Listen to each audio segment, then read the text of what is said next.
l'école d'horlogerie en fin des années 60 et je suis rentré chez Patek Philippe. Au département, c'est un département nouveau qui venait de se créer pour la réalisation d'un calibre à quartz pour l'aéronautique. En dehors de ça, je vous parlais de course automobile, j'ai eu l'occasion de faire un petit peu de course automobile et j'ai offert à un de mes amis une Nautilus Patek Philippe. Et quand on se rencontrait, il me disait « Laurent, Patek Philippe est la plus belle marque du monde, mais c'est tellement difficile à en faire, on va un jour fabriquer notre propre montre. » Mais c'était dit un peu au deuxième degré, je rêvais pas tous les soirs de réaliser une montre. Alors la philosophie est relativement simple. L'idée était de dire j'aime beaucoup les pièces de poche du siècle dernier, qui sont des pièces magnifiques.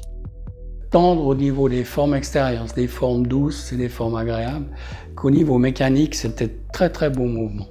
Et l'idée était de revenir à ce genre de construction où les horlogers ont le temps de pouvoir terminer les pièces sans que ce soit fait avec une machine qui peut faire en 30 secondes mécaniquement. Donc vraiment, nos horlogers terminent nos mouvements à la main et pour faire des angles rentrants, par exemple, on peut pas les faire à la machine. Et c'est une philosophie de qualité où les gens prennent le temps de faire les choses comme il faut. Alors oui, exactement, la première étape, c'est la conception du mouvement ou autre, des cadrans, de la boîte, des aiguilles. Mais pour parler du mouvement, on part d'une idée. Pour ça, on travaille à deux, mon père et moi-même.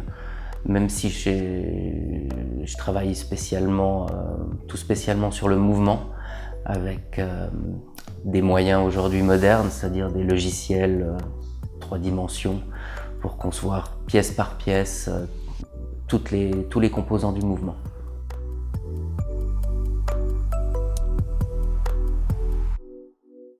S'ensuit l'arrivée des pièces où là, les horlogers vont commencer, dans la première étape, celle du contrôle qualité. Ensuite, derrière, il y aura un travail de terminaison, c'est-à-dire la décoration des composants, puisqu'on est toujours dans une idée très horlogère de décorer en interne les composants qui peuvent être décorés.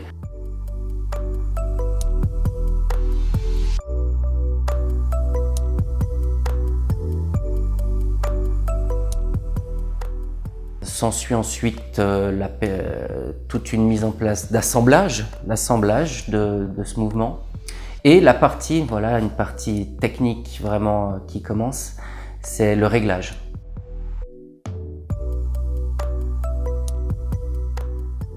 S'ensuit ensuite la partie finale, c'est-à-dire l'emboîtage, l'assemblage donc du mouvement cadran aiguille dans la boîte. Et voilà, en grosso modo, les grandes lignes, les grandes étapes, ce qui se passe chez Laurent Ferrier.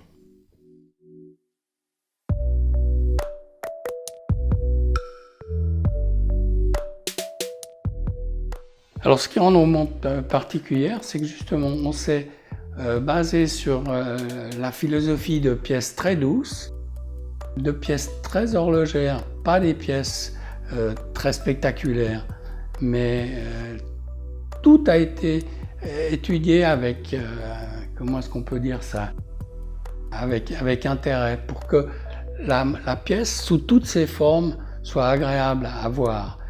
Au toucher, le toucher doit être agréable aussi. Et on parlait tout à l'heure évidemment du mouvement et de la terminaison qui est très particulière. Donc on a un mélange de pièces très classiques et certaines formes arrivent à donner malgré tout une allure très moderne de nos pièces au portrait.